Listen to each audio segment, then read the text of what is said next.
how could that dream could happen?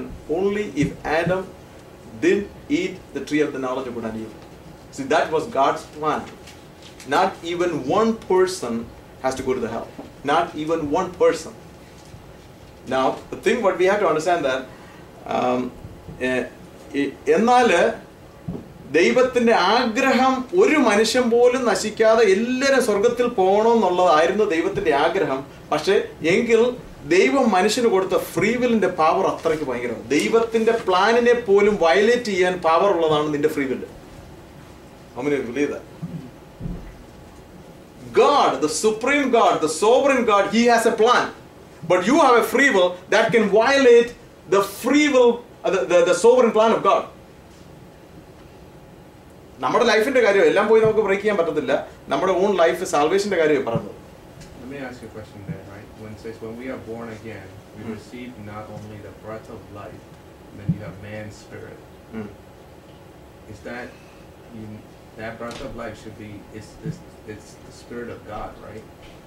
See, that's what not the indwelling presence of God, but just the spirit of God. That's actually you call it man's spirit. Man's spirit. Man's spirit is born of God.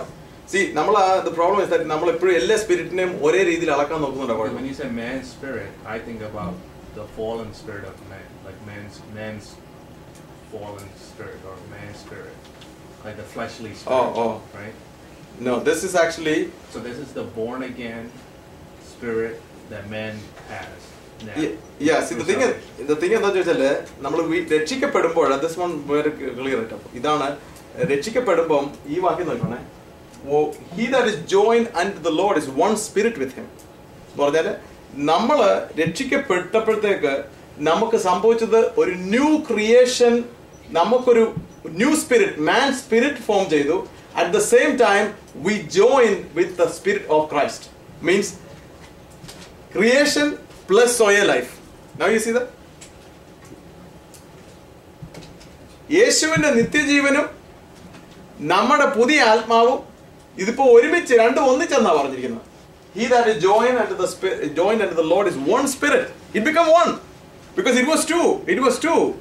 Man's spirit, because in Adam's case, like you see that he was the breath of life that became man's spirit, and he had a choice to exercise, the free will choice to exercise the tree of life, so that the Zoe life, the life of Jesus, or the life of the tree that could come inside man's spirit and dwell. Right now, I guess that's why I'm getting confused. Okay, so in the beginning, God breathed into man, right? He became a living soul. So he had the spirit in him, or what you can call the man's spirit. Yeah. He fell.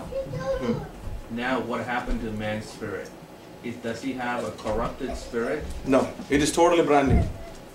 It's a brand new. No, when he fell. He fell. That spirit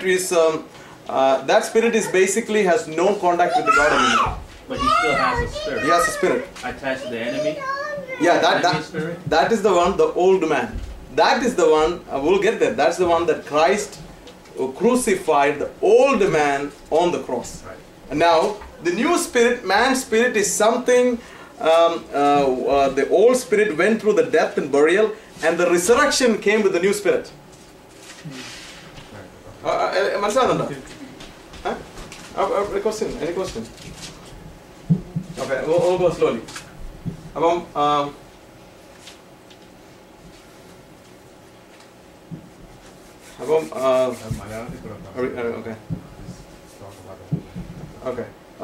നമ്മൾ വീണ്ടും ജനിച്ചപ്പോൾ നമ്മുടെ പഴയ ആത്മാവ് എന്ന് പറഞ്ഞാല് ആദാമ്യ പാപത്താൽ ദൈവവുമായിട്ടുള്ള ബന്ധം നഷ്ടപ്പെട്ടു പോയ പഴയ ആത്മാവ് അവിടെ ഉണ്ട്. പക്ഷെ ദൈവവുമായിട്ടുള്ള ബന്ധം പോയെന്ന് മാത്രമുള്ളതല്ല, അത് പിശാചുമായിട്ട് കണക്റ്റഡ് പോവാ. അതാണ് കാട്ടുമുന്തിരി എന്നൊക്കെ പറയുന്നത്. കാട്ടുമുന്തിരിയോട് നല്ല ഒലിവ് കട്ടുമുന്തിരിയെ ഞാൻ വെട്ടി മാറ്റി എന്നൊക്കെ പറയുന്നത്. അപ്പം ആ പഴയ ആത്മാവ്, ഇനി ആ പഴയ ആത്മാവിന് എന്തോ ചെയ്തത് യേശു ക്രിസ്തു? Okay, then I will get there, because since we get there.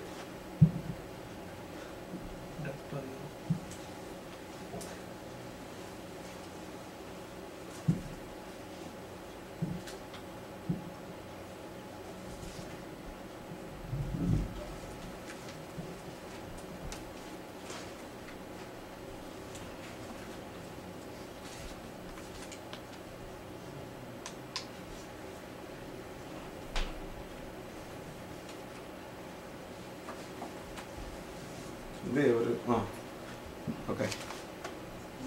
See. Okay, I'll go that way.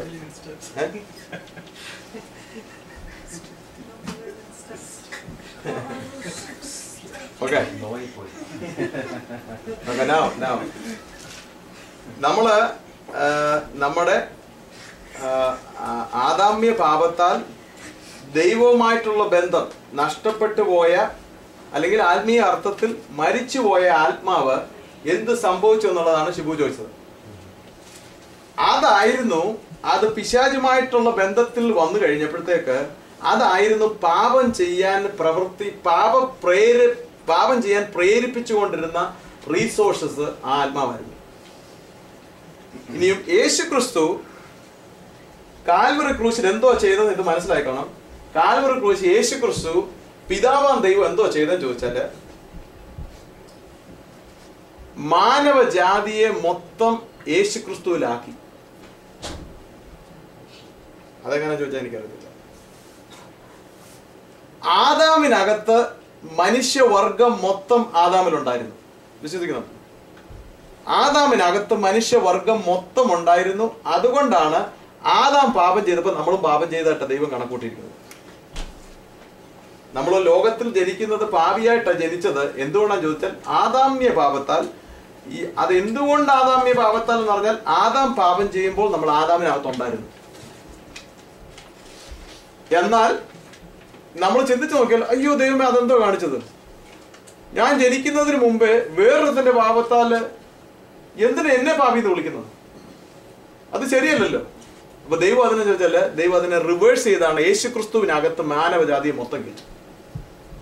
യേശു ക്രിസ്തു ജനിക്കുന്നത് തന്നെ മാനവജാതി മൊത്തം അതിനകത്തുണ്ട്. ഓക്കെ. അപ്പം ആ പഴയ ആത്മാവിന് എന്ത് സംഭവിച്ചു? ആ പഴയ ആത്മാവിനെ ദൈവത്തിന്റെ പ്ലാനിൽ നിന്നോ ദൈവം സൃഷ്ടിച്ച സൃഷ്ടിപ്പിന്റെ ആ ലെവലിൽ നിന്ന് താഴെ പോയതിനെ ഒന്നും ദൈവം റിപ്പയർ ചെയ്ത് മേലോട്ട് കൊണ്ടുപോകത്തില്ല. ഡെത്ത്. മനസ്സിലായോ?